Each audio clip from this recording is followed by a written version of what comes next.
Shabbat Shalom de cette semaine, ça va être la pacha de Ré. Bezrat Hashem, on va arriver ce Shabbat avant Rosh Chodesh et Elul. On va être 40 jours avant Yom Kippour. C'est quoi ce numéro 40? Moi, en général, les gens ils vont penser que c'est quoi le numéro le meilleur? C'est le 7 jours, 7 couleurs. Non. Dans la Torah, le numéro 40, on le voit le plus qu'il peut avoir. On va voir comment Moshe Rabbeinu, il monte pendant 40 jours, pendant 3 fois.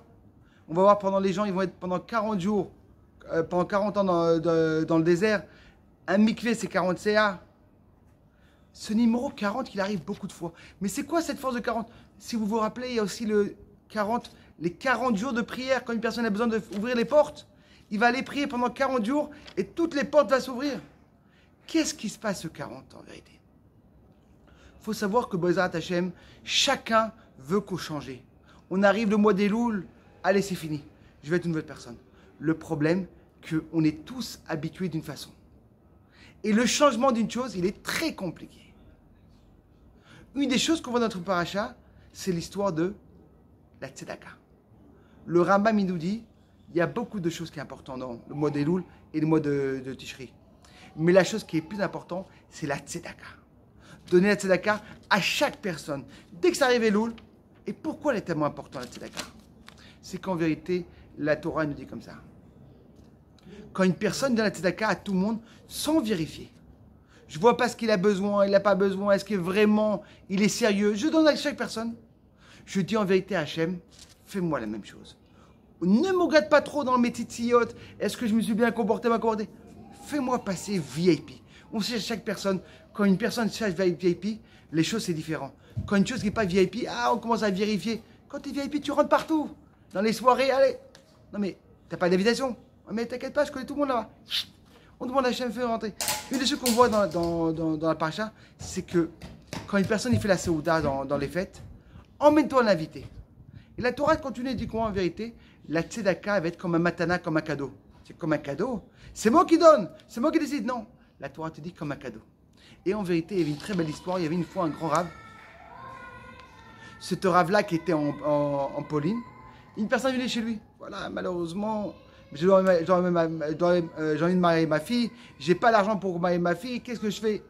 Le rave dit, c'est quoi? Va voir Shlomo, demande-lui la somme. C'était une somme de 300 roubles. C'était une très très grande somme. C'est peut-être 10 000 euros, 15 000 euros, 20 000 euros, je sais pas. C'est une très grande somme. Il va voir Shlomo. Shlomo lui dit, écoute-moi, je savais que tu as un papier du rave, mais je peux pas. Je peux te donner 50 euros. Il dit, mais le rave a dit 300 euros. Je peux pas. Il retourne voir le rave. Le rave dit, c'est quoi? Va voir Yaakov. Il va voir Yaakov. Et Yaakov dit, comment tu as besoin? J'ai besoin de 250 euros, 250 roubles. Il dit, c'est quoi? Moi, j'ai pas toute la somme. Prends 150, je vais ramasser.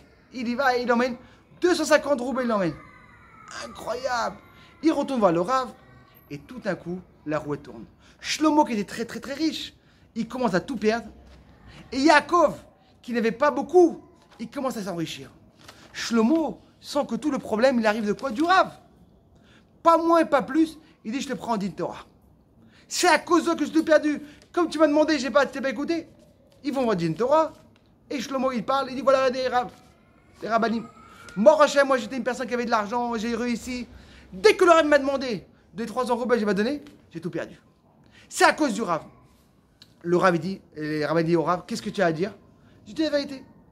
Quand une personne il sort de ce monde-là, Dieu il décide à chaque personne est-ce qu'il va être riche ou être pauvre. Moi, Dieu il a voulu faire que moi je sois riche. Il dit toi tu vas être riche. T'as les schémas. Je dis Hachem, moi je vais pas être riche. Je préfère être rave. Qui est là. Mais j'aurai des gens à moi qui vont être riches, comme des banquiers. Et quand j'ai besoin, je vais demander. Et il dit écoute-moi Shlomo, jusqu'à maintenant, chaque chose que j'ai demandé, tu as voulu. Tu étais un bon banquier. Si une personne il a l'argent dans la banque et il demande à son banquier, il est obligé de dire oui. Jusqu'à que tu as dit non, tu étais un mauvais banquier, Dieu t'a enlevé de toi. Et ça, Torah te dit en vérité, on est comme des banquiers. C'est un cadeau qu'on donne aux gens.